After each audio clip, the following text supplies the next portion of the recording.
듣고자 평소보다 더 많이 이렇게 참석해 주신 것 같아서 하나님께 감사드리지만 저한테는 더 떨게 되었다는 거 말씀드리고 싶고 다니엘이 그 조서의 왕의 도장이 찍힌 것을 알고도 하나님께 이 기도하기를 멈추지 않은 것처럼 주부의 오늘 제 이름이 찍힌 것을 알고도 이렇게 모이기를 힘쓰라는 그 말씀을 순종하기 위해서 참석하신 모든 성도님께 진심으로 감사를 드립니다. 오늘은 제가 좀 편하게 준비를 했거든요.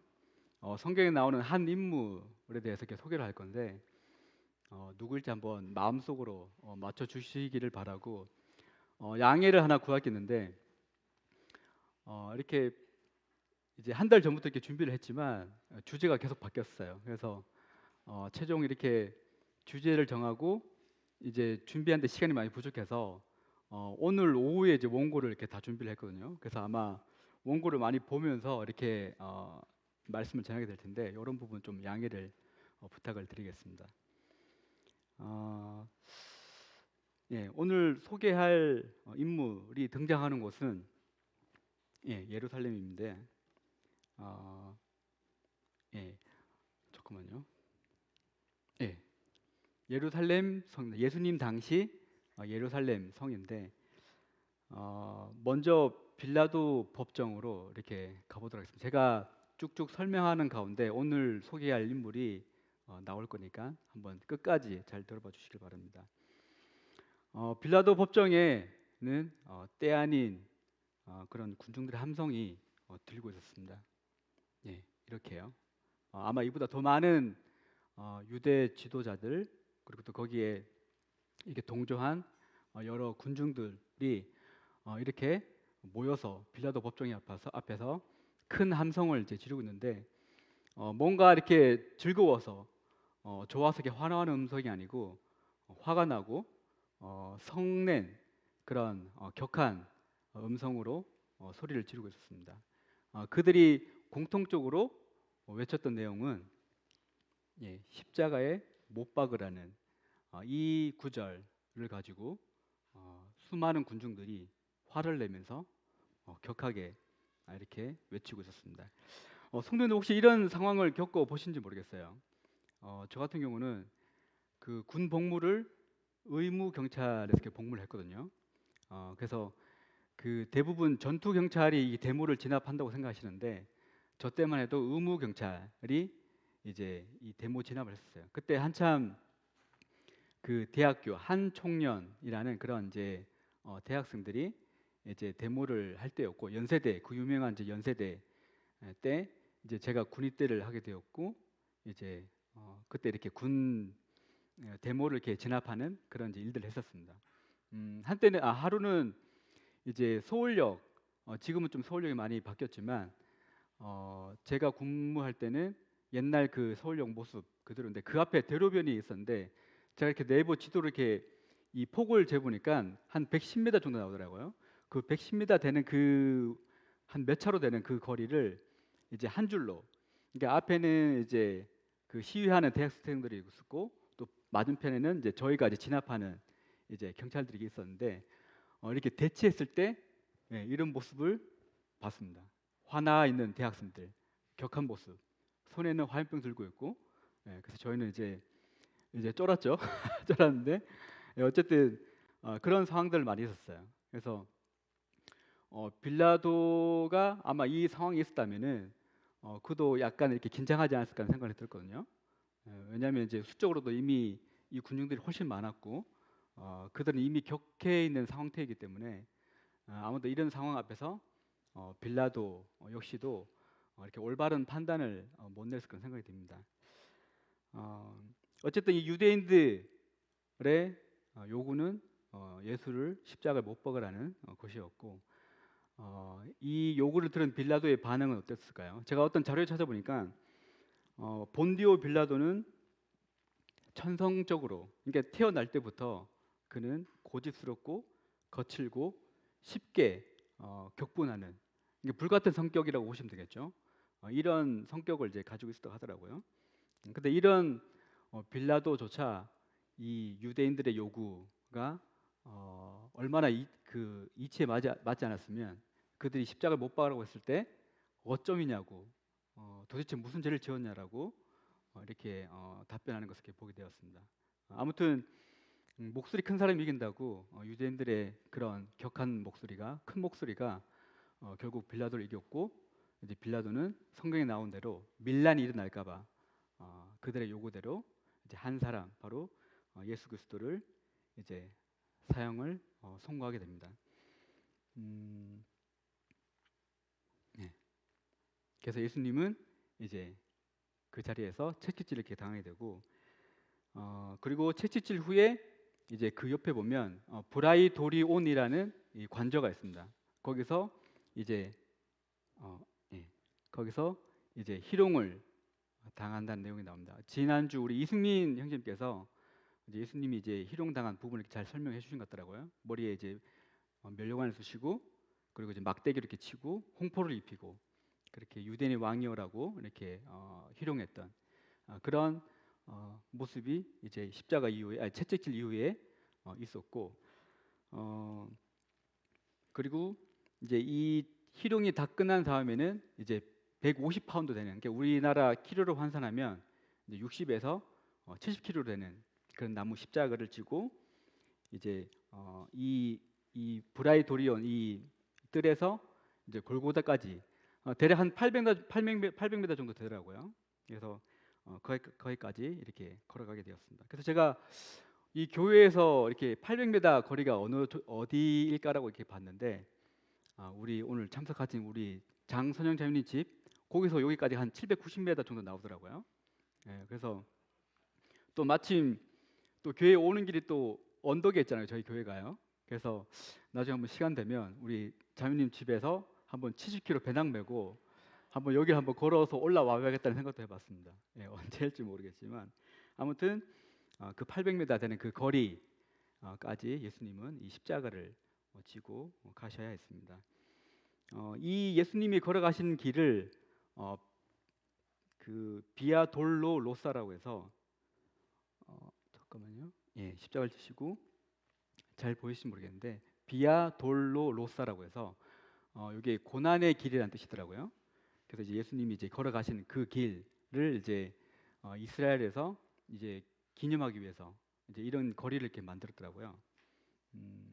그래서 어쨌든 그 예수님이 이제 이 땅에 오셔서 이 이스라엘 여러 군데를 이렇게 걸어 다니셨지만 마지막 그 예수님이 걸어 가셔야 했던 그 길은 골고다의 길이었다는 것을 이렇게 생각이 되었습니다. 그래서 생각된 게 많은 사람들이 뭐 기근 또 지진 전쟁 또 기상 이유로 인해서 지금 우리가 살고 있는 이 때가 마지막이라고 이렇게 얘기를 하는데 그렇다면 저는 이 마지막 시대 예수님이 마지막 걸음걸이가 골고다를 향하는 거였잖아요. 그렇다면 이 마지막 시대 살고 있는 저는 과연 어디를 향해서 이렇게 걸어가고 있는가라는 생각이 봤습니다. 이 주와 몸된 교를 위해서 헌신하는 그 시간은 점점 줄어들고 있고 저를 위한 시간들이 점점 늘어나고 있더라고요. 그래서 나는 이 마지막 때 이 시대에 골고다를 향해서 가는 것이 아니고 골고다에서 내려오는 길을 가고 있는 게 아닐까 그런 또 생각을 이렇게 해봤습니다. 아무튼 이 비아 돌로로사 이 거리의 중간 중간에는 여러 가지 표식이 있거든요. 그래서 여러 가지 표식이 아마 이제 그 관광 목적으로 아니면 또 이것을 기념하기 위해서 이제 이스라엘에서 여러 자료를 토대로 이제 여기 지점에는 뭐가 있었고 또 여기 지점에는 뭐가 있었다는 표식이 있더라고요. 뭐 예수님이 넘어지신 곳, 또 이제 마리아가 이제 뭐 울었던 곳, 뭐 그런 표식들이 있더라고요. 그래서 여러 가지 표식이 있는데 그 중에 특이한 것 하나를 봤는데 그게 뭐냐면 예, 이 우는 마리아를 예수님이 이제 위로한 지점이라고 해서 두 군데 나오더라고요. 그래서 이걸 보면 생각된 게 누구나 다 생각하시겠지만 마리아가 참 많이도 울었구나라는 생각을 했거든요. 이 아무래도 육신의 어머니 마리아잖아요. 그래서 예수님을 그렇게 키웠고 했던 그 마리아가 이제 그 십자가를 지고 가는 그 육신의 아들 그 예수님을 보면서 참 많이도 울었겠구나. 오죽하면 그 채찍에 맞으신 그 예수님이, 그 자기 십자가도 겨우 지고 가시는 그 예수님이 이 마리아를 위로해야 할 정도로 그렇게 많이 이렇게 울었구나라는 생각을 하게 되었어요. 아마 이 800m 되는 이 거리 내내 이 마리아는 이렇게 울지 않았을까, 그런 이제 생각을 했습니다. 제가 23살 때 이제 그 황산교회 한 6개월 정도 있었거든요. 이제 군 제대하고 이제 대학교 입학하기 전 한 6개월 정도 이제 이제 여백이 있었는데, 그때 이제 황산교회에 있으면서 이제 이렇게 가르쳤던 고3 학생이 있었어요. 제가 너무나 아끼고 또 그 학생도 저를 너무나 좋아했고, 그런데 이 학생이 이제 그 학교 수업을 끝나고 이제 집에 와서 밥을 먹고 이제 야간 자율학습을 하려고 이제 학교를 다시 이제 이렇게 가는 길이었는데, 그때는 이제 시골 특성상 이제 교통이 별로 안 좋았거든요. 버스가 하루 3번밖에 없기 때문에 이제 야간 자율학습을 하려면은 버스가 없었어요. 그래서 이제 부득이 이제 오토바이를 이제 탈 수밖에 없었고, 그래서 그 친구가 이제 야간 자율학습을 하려고 오토바이를 타고 갔는데 약간 이제 어두웠고 또 비도 이렇게 보슬보슬 왔던 그떤 이제 기상 이제 상태였어요. 그래서 이렇게 가다가 이제 길가에 세워진 레카차가 있었는데 이거를 못 본 것 같아요. 그래서 이렇게 추돌하고 이제 병원으로 이제 이송했지만 결국 이제 소천하게 되었거든요. 그 학생 이제 형제였어요. 예, 그래서 이렇게 소천하게 되었는데, 그때 저는 이제 처음으로 이제 여러 장례식장 가봤지만 그 장례식 때 아마 이렇게 펑펑 울었어요.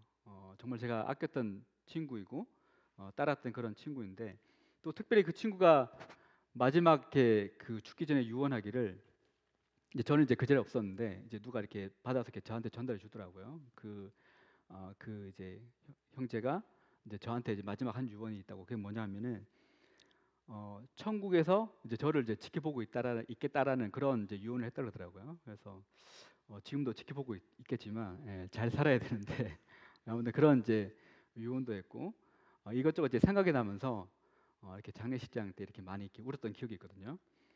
이런 친구조차도 제가 이렇게 펑펑 울었다면은 정말 육신의 어머니인 마리아는 얼마나 더 이렇게 울었을까라는 그런 또 생각도 해봤고, 이 마리아가 이 정도로 울었다면은 정말 하나님의 마음은 얼마나 더 이렇게 슬펐을까라는 거기까지도 이렇게 생각을 또 해봤습니다. 그래서 분위기가 많이 어두워졌는데 다시 예루살렘으로 돌아가겠습니다. 이제 예수님은 이제 십자가, 그 무거운 십자가를 지고 이제 첫 발을 이렇게 내딛게 됩니다. 아마 그 골고다에서 이제 오전 9시 이렇게 못이 박혔기 때문에 이 첫 발을 내디딘 것은 아마 한 오전 8시쯤 아니면 뭐 그 이전이 아닐까 이렇게 생각이 들었거든요. 그래서 아마 8시 상쾌한 아침 공기, 또 하늘은 또 맑았을 거고, 또 하늘에 또 새들이 날아다니고, 또 외양간에서 이제 소들이 울었겠죠. 그렇지만 예수님은 이 모든 것을 이렇게 느낄 그런 여유가 되지 않았습니다. 온몸은 이제 채찍으로 맞아서 이제 고통이 계속 몰려왔고, 또 이 무거운 십자가는 이제 중력에 의해서 다음 발걸음을 내딛지 못할 정도로 그렇게 내리누렀을 것이고, 그리고 또 밤새도록 예수님이 한 곳에 계신 게 아니고 이제 그 대제사장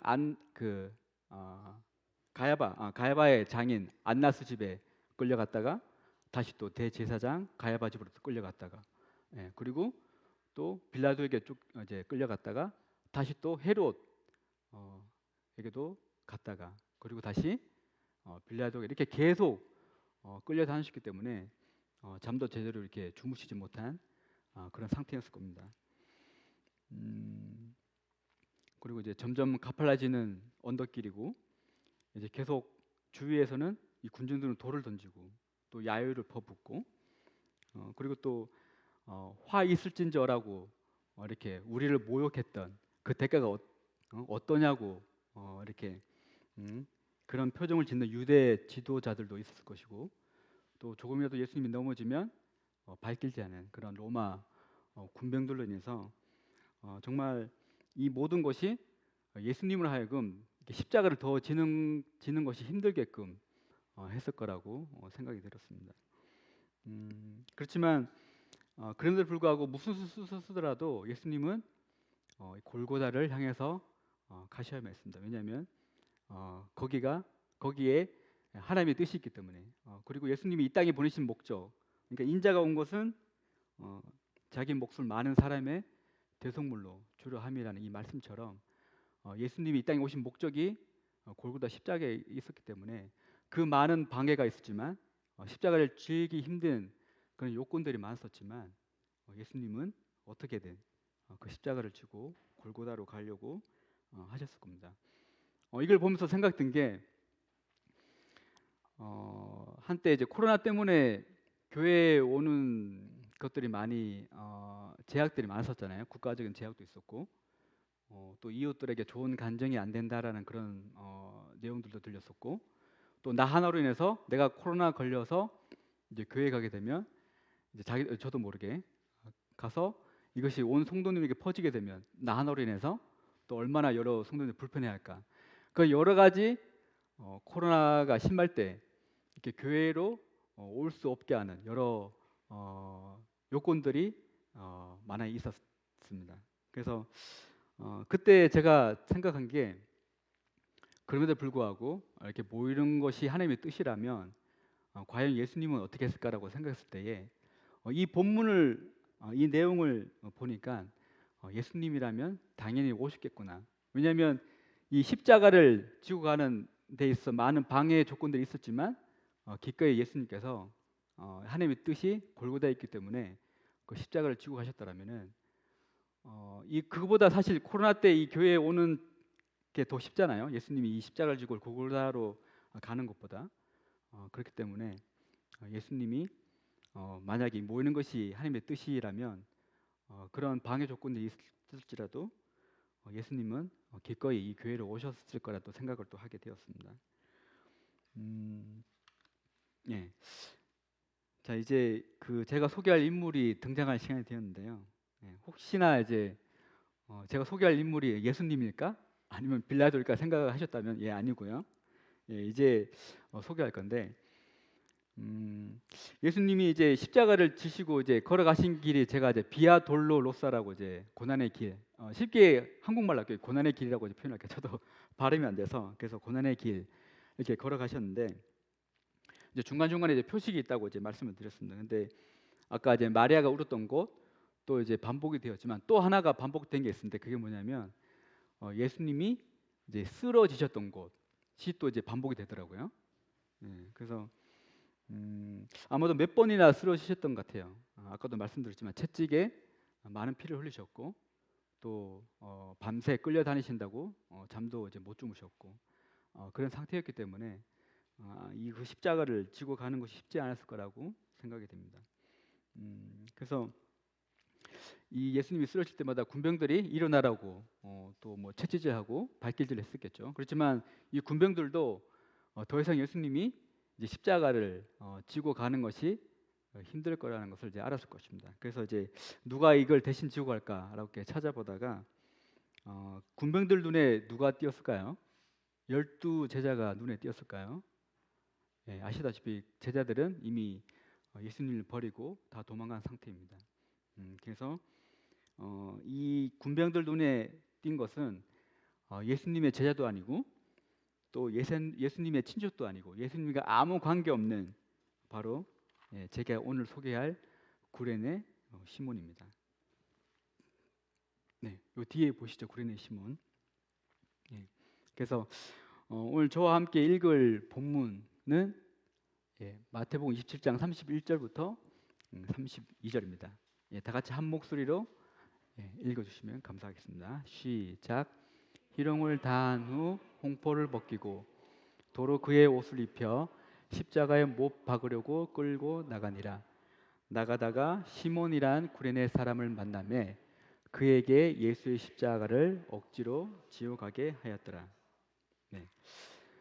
군병들 눈에 이 구레네 시몬이 눈에 띈 이제 정확한 이유는 알지 못하겠지만 제가 위키백과라는 사전을 찾아보니까 이 구레네 시몬을 역사라고 이렇게 표현을 하더라고요. 그러니까 힘력의 선비사. 그러니까 이제 힘세 보였다라고 이렇게 표현을 하더라고요. 그래서 아무래도 이제 이렇게 막 비쩍 마른 사람보다 이렇게 뭔가 좀 힘쓸 수 있는 그런 사람을 이제 군병들이 찾았을 것이고 마침 이제 구레네 시몬이 이제 눈에 띄어서 그를 선택했다라는 생각이 들었습니다. 음, 예, 먼저 이 구레네 지역은 아시다시피 북아프리카 북쪽에 있는 마을인데 여기에는 이제 그 디아스포라라는 이제 그 전 세계에 흩어져 있는 유대인들이 이제 이 당시 이 구레네 지역에 10만 명 정도 이렇게 이주해서 살고 있었다고 합니다. 그래서 이스라엘의 중요한 절기가 되면 이제 예루살렘으로 이렇게 순례를 오고 했다고 합니다. 아무도 이 구레네 시몬도 유대인이었기 때문에 이제 당연히 이제 그 절기 유월절 아마도 유월절 지키기 위해서 예루살렘으로 올라왔을 것이라고 이제 생각이 됩니다. 그는 이제 성전으로 향하고 있었고 이 가는 길에 이제 아까 그 소란스러운 장면 막 욕하는 소리 또 저주하는 소리 성난 목소리 그리고 또 그 안에 또 슬퍼하는 소리 이것들이 막 뒤섞여 있는 걸 이제 시몬이 들었을 것이고 그리고 이게 무엇인가 마치 모세가 타지 않는 떨기나무를 봤을 때 이게 무엇인가라고 이제 보고자 해서 갔던 것처럼 구레네 시몬도 아마 그 광경을 보기 위해서 갔을 거라고 생각이 됩니다. 그래서 그리고 이렇게 갔을 때에 뭐 가는 날이 장날이라고 이제 이렇게 구경하다가 이제 군병들에게 이제 채택이 되었고 이제 그렇게 이제 그 로마 군병들에게 의해서 이 십자가를 대신 지라는 이렇게 명령을 받게 되었습니다. 이 명령을 받았을 때 이 구레네 시몬은 어떤 반응을 보였을까요? 와우, 예, 십자가 한번 져보고 싶었는데 이런 반응을 보였을까요?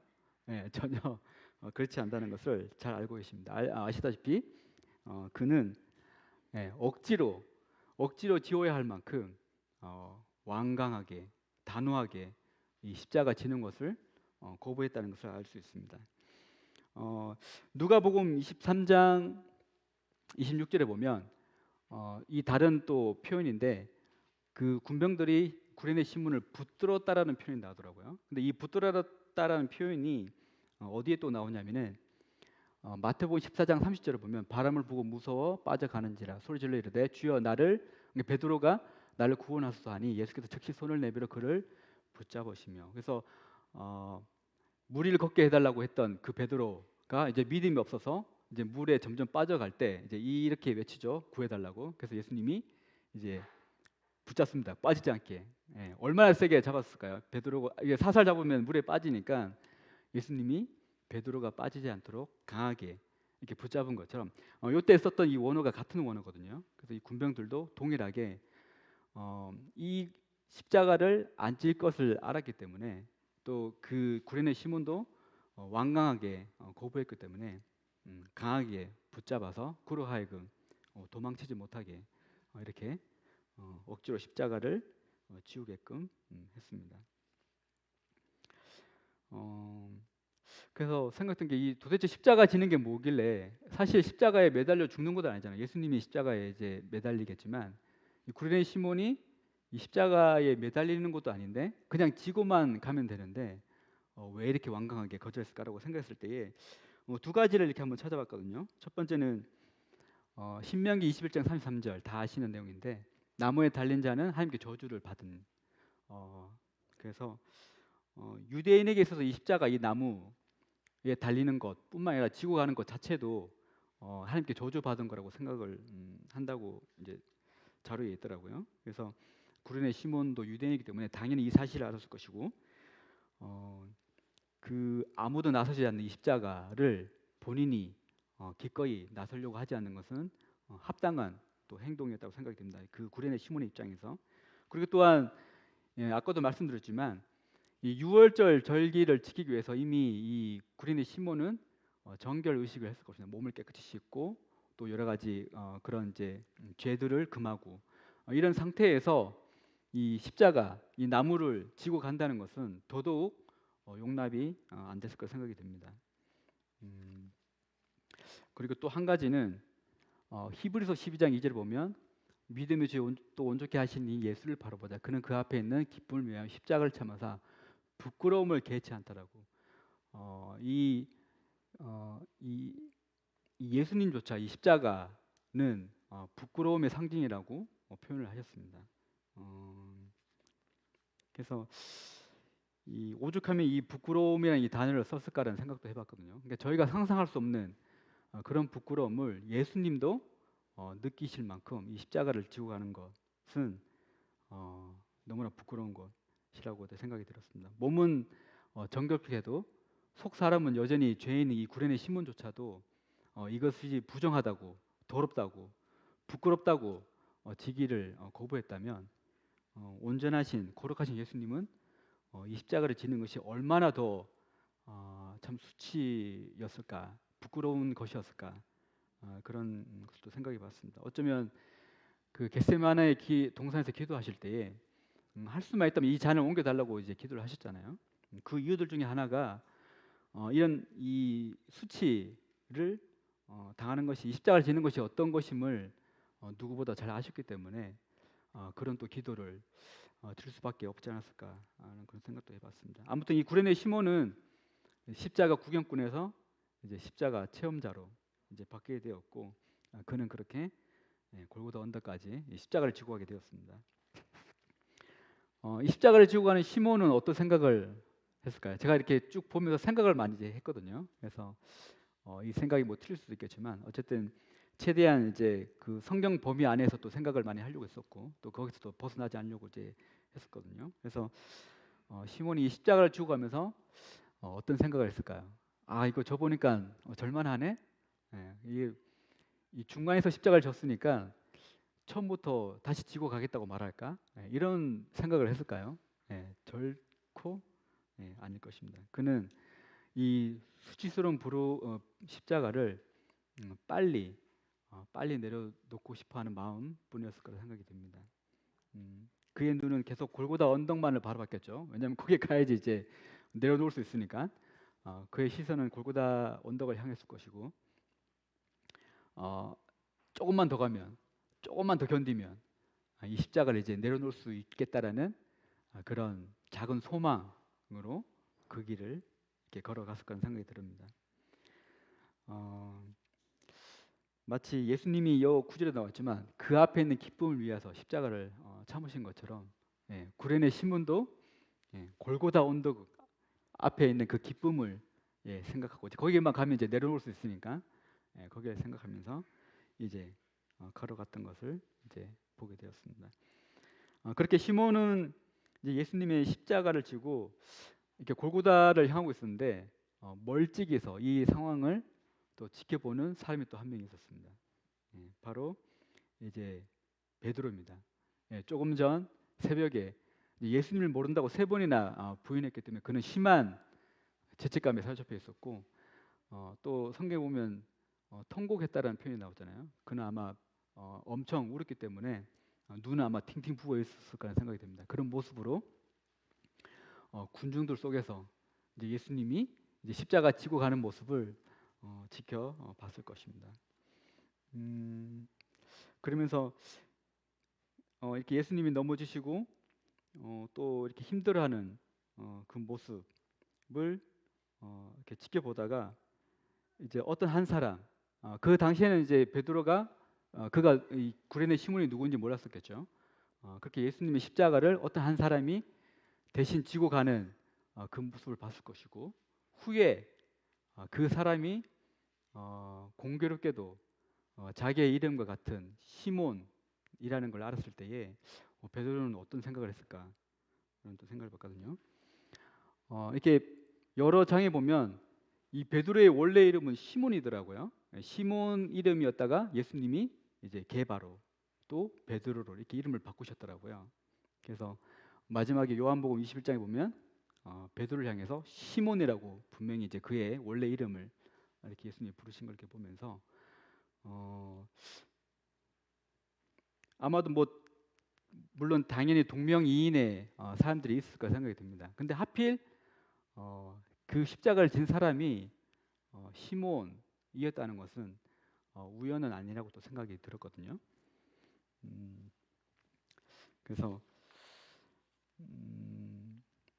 아마도 저였다면은 만약에 제가 이제 베드로고 또 저와 같은 이름이 이제 십자가를 대신 지고 간 사람이 저와 같은 이름이었다면은 아마도 저는 이런 생각을 했을 거라고 이제 생각이 들었거든요. 그게 뭐냐면 저 십자가는 내가 대신 저 드려야 했던 거였구나. 내가 안 하니까 다른 사람이 그걸 했구나. 이런 생각을 했을 것 같아요. 베드로는 모르겠어요. 어떤 생각을 했을지 모르겠지만 저였다면은 자기랑 똑같은 이름, 그 십자가를 진 사람이 자기가 똑같은 이름이었다는 것을 이제 듣게 되었을 때에 저라면 이런 생각을 했을 것 같아요. 내가 안 하니까 누군가 다른 사람이 그 일을 하는구나. 내가 해야 됐는 건데, 내가 그 십자가를 저 드려야 했었던 건데, 내가 안 하니까 다른 누군가가 하는구나. 그런 이제 생각을 했을 거라 생각이 들었습니다. 에스더 4장 13절 저희 학생의 큐티인데 이제 이 하만 유대인의 대적 하만이 이제 모르드게가 이제 무릎 꿇지 않는 그 모습에 너무 화가 나서 이제 모르드게뿐만 아니라 모든 유대인들을 다 멸하려고 했을 때에 이제 에스더만 이제 모르드게는 이제 제 가운데 회개하고 뭐 기도하고 그런 일들을 했지만 에스더는 왕궁에서 홀로 가만히 있는 것을 보고 모르드게가 이런 말을 합니다.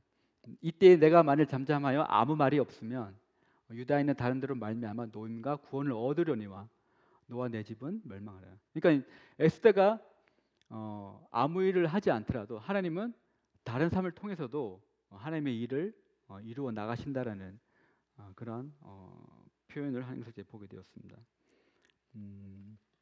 이게 계속 이제 베드로 아까 이제 연결되는 건데 저 같은 경우도 이것을 실제적으로 경험을 해봤거든요. 제가 예전 대구에 있을 때 이제 그 학생회를 섬길 때 또 청년을 섬길 때 저의 은사는 이렇게 돌아보는 것이었어요.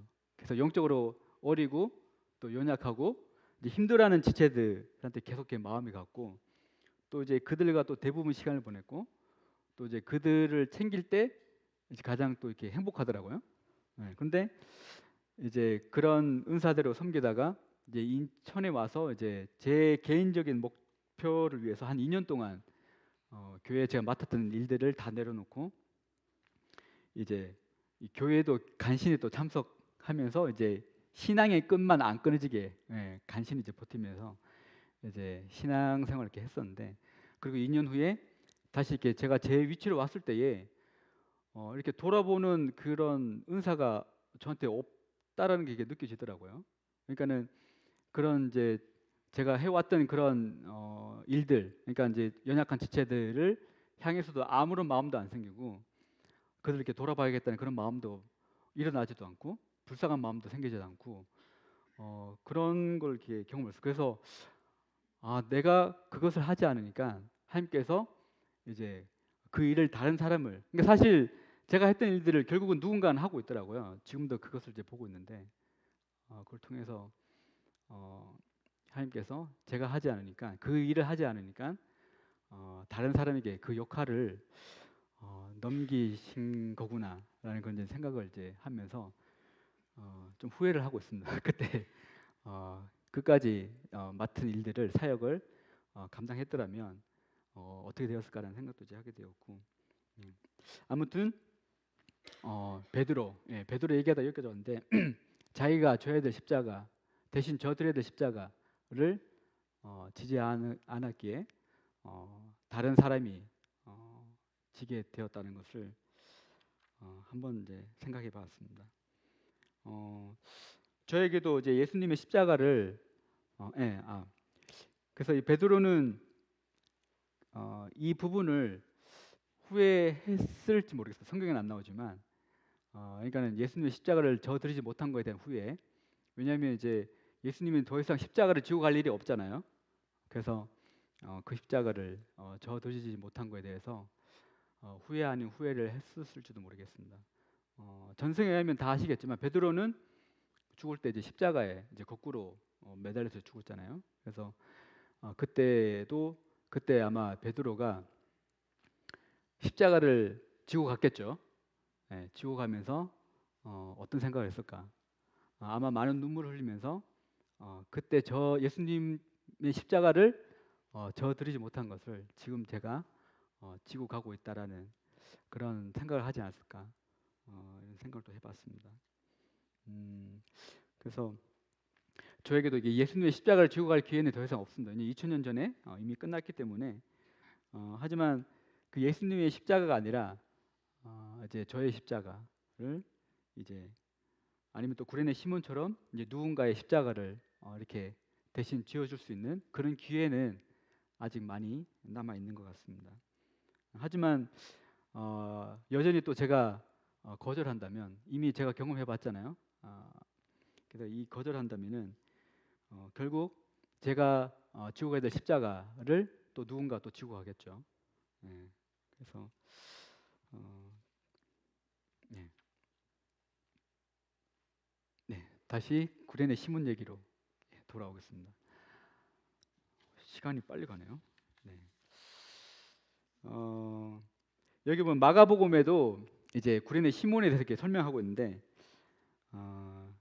여기 보면 마침이란 단어가 나오거든요. 이 마침이란 단어를 이제 성경에 찾아보니까 한 74번 반복되더라고요. 그래서 룻기에서 이제 좀 많이 반복되는데 이게 룻이 이삭을 주우러 밭으로 갔는데 마침 이제 보아스의 밭이었다라는 내용도 있고 또 이제 일하고 있는데 마침 이제 보아스가 그 밭으로 이제 왔다라는 내용도 있고 또 기업 물을 자를 이제 찾고 있는데 마침 이제 기업 물을 자가 이제 지나갔다라는. 그래서 저희는 이 마침이 이제 우연이 아니고 하나님의 섭리라고 다 이해하고 있습니다. 하물며 이때 이 예수님이 십자가를 지고 갈 이때 마침 구레네 시몬이 나타난 것도 우연이 아니라 하나님의 섭리라고 생각이 이제 들었습니다. 제가 만약 하나님이었다면, 하나님이 아니어서 잘 모르겠지만 하나님이었다면 골고다 언덕에서 이제 채찍질을 했을 것 같아요. 그렇게 해서 바로 이제 십자가에 매달리게끔 그렇게 막 이렇게 이제 제도를 이렇게 이 로마의 이 제도를 바꿔서 이제 그렇게 하면은 예수님이 적어도 십자가를 이제 지고 가는 거는 수월하잖아요. 그분이 막 이 십자가 채찍질이 심하게 맞았기 때문에 십자가를 이렇게 지고 가는 것이 많이 이제 힘들었는데 제가 만약 하나님이었다면 아마도 이렇게 배려를 했을 것 같아요. 골고다 언덕에서 채찍질하고 바로 그 자리에서 십자가에 이제 달게끔. 하지만 그렇게 했다면은 이 구레네 시몬은 이 십자가를 한번 져보지 못하고 어쩌면 유대인으로서 유대교의 율법에 살다가 그렇게 죽었을지도 모른다는 생각이 들었습니다. 그래서 어쩌면 이 한 사람을 위해서 예수님께서 채찍을 맞고 정말 이렇게 십자가를 지고 가기 힘든 그런 상태가 되어야만 하지 않았을까. 마치 그 사마리아 한 여인을 위해서 예수님이 행로에 지칠 정도의 그런 거리임에도 불구하고 그 한 여인을 위해서 그 거리 이 사마리아 땅을 걸어가신 것처럼 이 구레네 시몬 이 한 명을 위해서 예수님이 그런 것을 선택하지 않았을까. 채찍에 맞고 정말 도중에 쓰러질 수밖에 없는 그런 몸 상태를 그런 몸 상태가 되어야만 하지 않았을까 하는 그런 생각을 또 하게 되었습니다. 어쨌든 구레네 시몬은 이제 그 덕분에 예수님의 십자가를 져볼 수 있게 되었습니다.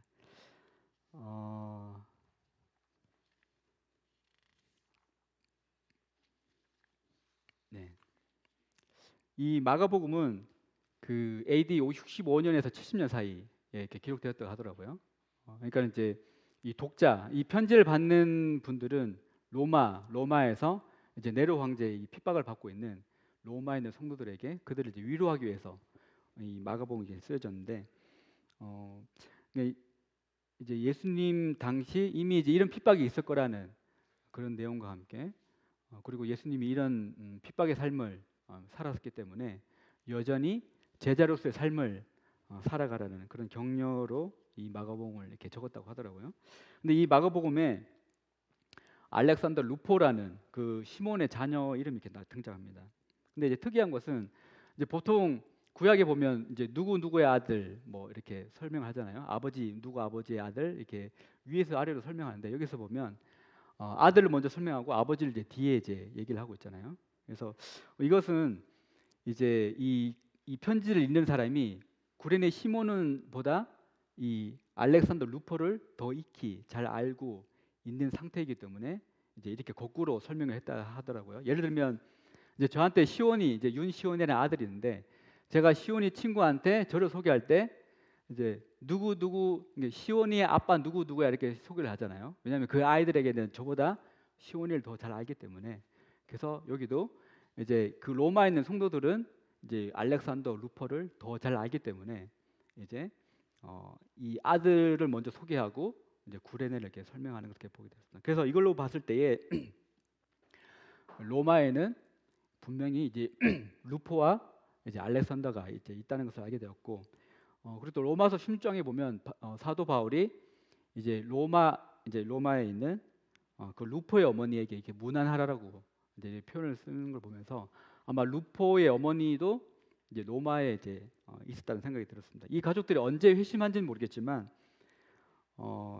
그 가족들은 아마 이제 그 구레네 시몬이 십자가를 지고 이제 3일 후에 예수님이 부활했다는 그 소식을 듣고 이 가족이 회심했는지 아니면 이제 오순절날 이제 베드로 설교 때 3천 명이 회심할 때 그때 회심한지 모르겠지만 어쨌든 이 가족들은 이제 회심했고 구레네 지역에 있다가 어떻게 로마로 갔는지 모르겠지만 어쩌면 그 스데반 사건 때 교회를 흩으실 때 그때 또 이제 로마로 이주했는지 모르겠지만 이 가족들은 이제 로마에 있었다는 것을 이제 알게 됩니다.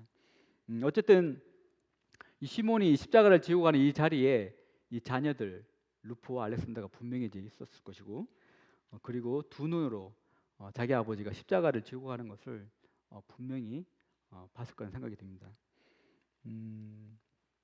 그래서 이 훗날 그들이 구원받고 또 믿음 안에서 성장해 가고 그리고 이 로마의 핍박으로부터 견디게 해준 여러 가지 것들 중에 자기 아버지가 십자가를 지고 간 이 모습도 하나 있지 않았을까 그런 또 생각을 하게 되었습니다. 제가 종종 이제 믿음의 이제 사역자 자녀들도 이제 일탈한다라는 그런 내용을 종종 듣는데, 근데 그게 일부라고 생각됩니다. 오히려 대부분 믿음의 자녀들은 본 것이기 때문에 본 그대로 결국은 묵묵히 그 부모님들이 걸어가신 길들을 따라가고 있더라고요. 뭐 학생 때 아니면 뭐 청년 때 잠깐 방황할지 몰라도 결국은 대부분 다 이렇게 돌아와서 그 부모님의 믿음을 따라서 그 부모님이 가신 길을 따라가는 것들 이렇게 많이 보게 됩니다. 저 역시도 동일하거든요. 저희 부모님은 아직 하나님을 믿지 않기 때문에 저희 부모님을 통해서 이제 하나님을 본 경우는 없지만 그래서 그런지 제 주변에 그런 이제 믿음의 길을 가시는 분들 많이 이제 만나게 하시더라고요. 제가 황산에 있을 때 계속 황산 얘기하는데 제가 고3 때 이제 그 오전 오후 제가 미대를 나왔습니다. 예, 그렇게 안 보이겠지만 미대를 이렇게 나왔는데 그 오전 오후에는 이제 학교 수업하고 저녁에는 이제 미술 학원을 다녔거든요. 그래서 미술 학원을 다녔는데 거의 11시 12시에 이제 마치니까 차가 없었어요. 이제 한 16km 되는 거리인데 그래서 이제 황산에 계신 그 사역하신 형제님이 매일 이렇게 봉고차를 이렇게 태우러 오셨거든요. 그래서 태우러 오시면서 이제 그때 제가 갓 태어난 이제 구원받은 이제 그런 어린 상태였는데 그때 1년 동안에 이제 제가 충분히 성장할 수 있는 그런 교제들을 많이 해주셨어요. 그 봉고차 안에서 궁금한 거 질문하면 다 이렇게 대답해 주시고 또 이제 그 형제님이 이제 묵상한 말씀들 이렇게 나눠주시고 그래서 그런 섬김 모습을 또 보여주셨고 또 제가 인천에 와서 이제 CTI에 이제 1년 동안 있었거든요. 1년 동안 있으면서 이제 주말에는 이제 교회에 참석하기 위해서 이제 교회 이렇게 왔었는데 이제 그 자취방을 정리하고 이제 CTI에 들어갔기 때문에 이제 교회로 오면 잘 곳이 없었어요. 근데 이제 어떤 한 가정의 형제님이 집을 이제 오픈해 주셔서 1년 동안 주말마다 이렇게 재워주시고 먹여주시고, 예, 또 교제도 해주시고, 예, 그리고 그 이외에도 여러 많은 분들이 저를 이렇게 섬겨주셨고, 이것을 이제 다 설명하자면 이제 찬송가 가사처럼, 예, 하늘을 두루마기 그 말이 삼고, 예, 바다를 물물 삼아도 다 기록할 수 없을 만큼 많은 믿음의 성도님들의 그런 이 묵묵히 십자가를 지고 가는 모습들을 보게 해주셨던 것 같아요. 그래서 제가 비록 지금은 그분들만큼의 삶을 살고 있지 못하지만 본 것이기 때문에, 예, 사람은 본대로 행한다고, 저도 언젠가는 그분들의 발꿈치만큼 이렇게 따라가는 삶을 살지 않을까, 그런 생각을 하게 되었습니다. 최근에 네팔 두루바 형제님이 이제 오셨잖아요. 그래서 주유소 모임과 이렇게 교제하는 시간이 있었습니다. 화요일이었던가요? 화요일, 월요일, 네, 월요일. 그래서 자매님들은 별관, 형제님들은 이제 2층에서 이렇게 교제했는데, 교제하면서 이제 지금까지 어떻게 살아오셨고 또 지금은 또 어떻게 살아가시는지에 대한 이제 뭐 자세한 건 이제 못 듣게 시간 관계상 이렇게 얘기를 들으면서 이분들이 그 네팔을 위해서 많은 것들을 이렇게 내려놓으셨다는 생각이 들었거든요. 그 중에 가장 큰 거 두 개를 뽑자면은 그 저기 두루바 형제님은 이 브라만이라는 계급, 이게 네팔에서는 이제 제일 높은 계급이더라고요. 거기는 이제 계급 사회, 아직도 계급 사회인데 이 브라만 계급이신데 이제 이방인과 결혼하면 이 브라만 계급을 이제 내려놓아야 된다 하더라고요. 근데 이제 한국 사람이 이방인이더라고요, 그들에게는. 그래서 그 김점숙 자매님과 결혼했잖아요, 우리 한국 김점숙 자매님.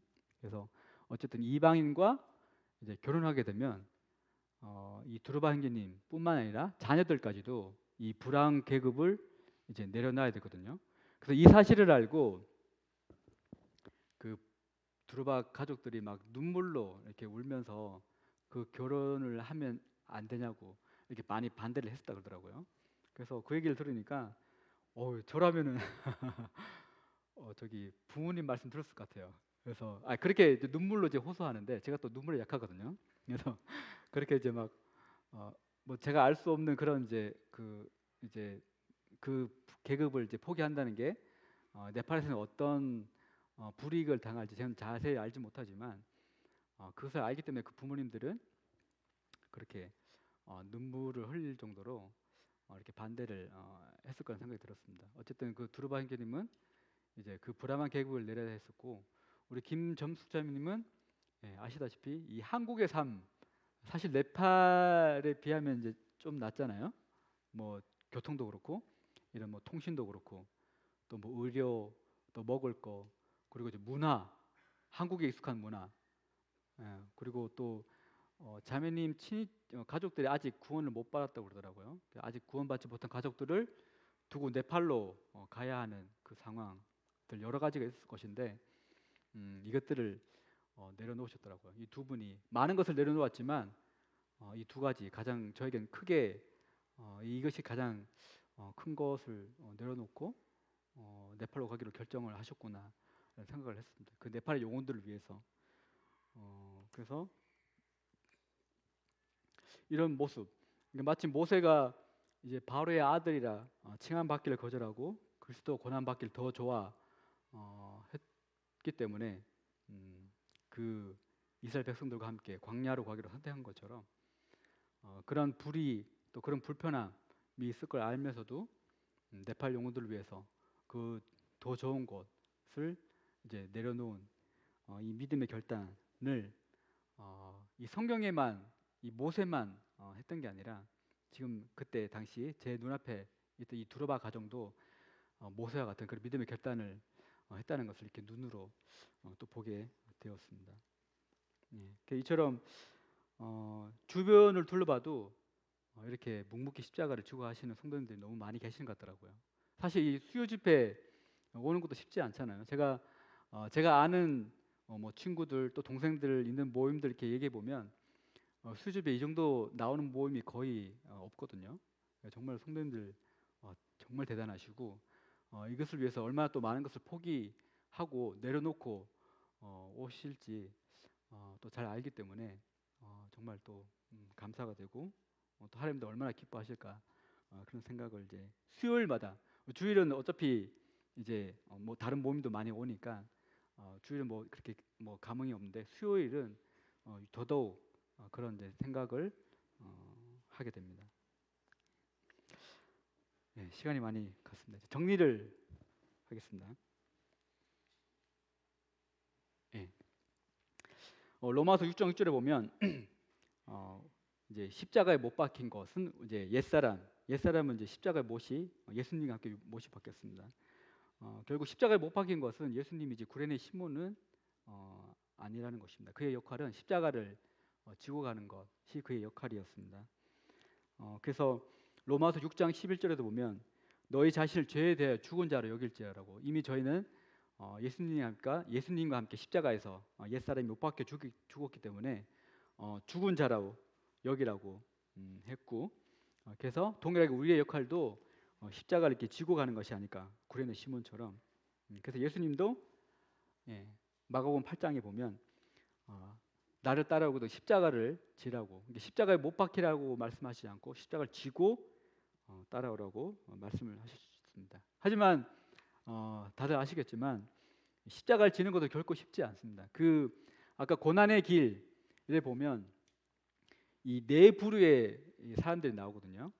한 부류는 십자가를 진 사람, 한 부류는 십자가를 지우려는 로마 군병들, 한 부류는 이제 구경하고 있는 군중들, 그리고 한 부류는 이제 십자가를 지고 가는 사람을 비방하는 자들. 이 네 부류가 나오더라고요. 그래서 이 십자가를 지우려고 하는 로마 군병들은 여러 명이었지만 또 이 십자가를 지고 가는 예수님을 구경하는 사람들도 여러 명이었지만 그리고 이 십자가를 지고 가고는 예수님을 향해서 욕하고 비방하는 사람들은 더 수많이 있었지만 십자가를 지고 간 사람은 오직 한 명이었다는 것을 보면서 정말 십자가를 지고 가는 것은 쉬운 게 아니구나라는 생각을 또 하게 되었습니다. 그러면서 나는 어느 부류에 속해 있나라는 생각도 해봤거든요. 로마 군병들처럼 다른 지체들에게 십자가를 지우려고 하는 자인가? 아니면 십자가를 지고 가는 그 지체를 도와줄 생각을 안 하고 구경만 하고 있는 자인가? 아니면 십자가를 지고 가는 지체에게 원망이나 불평을 하고 있는 자인가? 이런 생각들을 이렇게 또 해봤습니다. 아무튼 이렇게 십자가 말고 다른 길이 있다면 또 다른 방법이 있다면 이 잔을 내게서 옮겨 달라는 그 예수님의 그 기도를 하나님이 응답하셨을 것입니다. 하지만 이 십자가를 지고 가는 것 외에는 다른 방법이 없기 때문에 하나님은 예수님께 십자가를 이제 길을 허락하셨고 동일하게 저희들에게도 나를 따라오고도 십자가를 지고 따라오라고 했는데 다른 방법으로 예수님을 따라가는 방법이 있다면 아마 그것을 제시했을 겁니다. 성경에. 그렇지만 그것이 없기 때문에 십자가를 지고 이 방법밖에 없기 때문에 십자가를 지고 따라오라고 말씀을 하신 것 같습니다. 그래서 그런즉 우리도 그의 치욕을 짊어지고 영문 밖으로 그에게 나가자. 그래서 이 치욕이 뭘까? 결국 십자가인 것 같더라고요. 아까 십자가 그 자체가 부끄러움이라고 말씀을 드렸고 또 이것을 이제 지었을 때 어떤 것을 이제 당할지 유대인들은 또 잘 알았기 때문에 그래서 우리도 그의 치욕, 그의 십자가를 지고 영문 밖으로 이렇게 나아가자고 우리에게 요청을 하고 있습니다. 십자가를 지는 것은 부끄럽고 세상적으로 봤을 때요, 수치스럽고 모욕적인 거고 힘들고 어렵고 아무도 안 하려고 하고 손해 봐야 되고 내 시간 쪼가야 되고 내 재물 허비해야 되고 써야 되고 이런 것들을 예, 십자가 지는 순간 아마 당하게 될지도 모르겠습니다.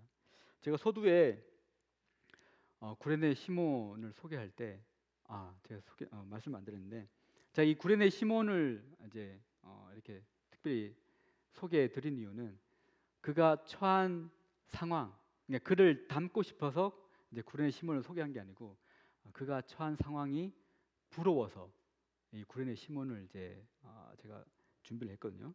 어떤 상황이냐면은 그래도 그는 이 예수님의 십자가를 억지로라도 지고 갔다는 것이죠. 이것이 저한테는 너무 부럽더라고요. 왜냐하면 저는 저를 잘 알거든요. 십자가를 지기를 매우 싫어하고 지더라도 금방 또 내려놓을 거라는 것도 잘 알고 있고 또 사실 머리도 또 계산을 많이 하거든요. 이렇게 했을 때에 이거 분명히 이게 나한테 손해일 거야. 막 그래서 이거 못한다 할 거야. 뭐 이렇게 그런 것도 이제 저는 잘 하거든요.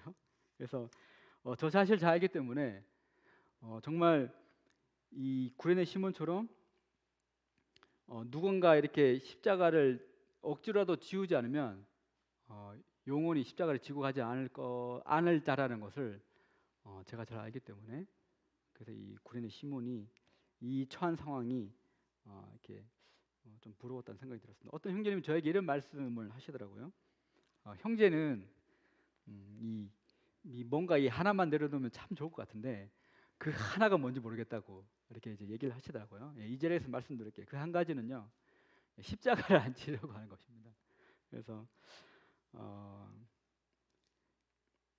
그래서 그런 부분이 이제 저에게 있었고, 사실 이 강단에 이제 다시 올라오는 것도 딱 1년이거든요. 1년 만에 다시 올라오는 것도 어쩌면 이렇게 올라오는 것도 저에게는 하나의 십자가처럼 이제 다가오더라고요. 왜냐하면 이렇게 앉아서 이 말씀 전하는 분들을 볼 때는 이제 별 생각이 없었는데 여기서 이렇게 말씀을 전해 보니까 이 자리는 보통 자리가 아니더라고요.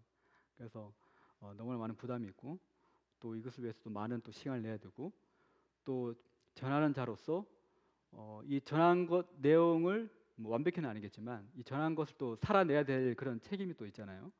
그런 여러 가지 부담들이 저로 이 자리에 서는 것이 너무나 이제 힘들게끔 했었고 그래서 이제 1년 만에 이렇게 올라가게 되었다는 것을 이제 말씀을 드립니다. 그래서 이제 구레네 시몬 이제 를 공부하면서 여러 가지 깨달은 부분들을 이제 설명해 드렸는데 결국 이 깨달은 것들이 저의 것이 되기 위해서는 결론은 그거더라고요. 제가 십자가를 이렇게 지고 갔을 때에 이 십자가의 길을 갈 때에 결국 제 깨달은 것들이 저의 것이 될 거라는 그런 이제 생각이 들었고 또 이를 위해서 생각나시면 이제 기도해 주시기를 부탁드리고 지금도 계속 이런 십자가를 위해서 이 십자가의 길을 묵묵히 걸어가고 계신 많은 성도님들이 계시는데 더 많은 성도들이 이 마지막 때에 예수님이 그 마지막 아까 설명드렸듯이 마지막 여정이 골고다였잖아요. 정말 이 마지막 때를 저희가 살고 있다면 예수님이 그 마지막 여정이 골고다였던 것처럼 저희들도 이 골고다를 향해서 다 함께 십자가를 쥐고 내 십자가든 아니면 힘들한 지체의 십자가든 함께 쥐고 이 골고다를 향해서 걸어가는 성도교회가 되었으면 좋겠습니다. 예, 이상으로 마치도록 하겠습니다.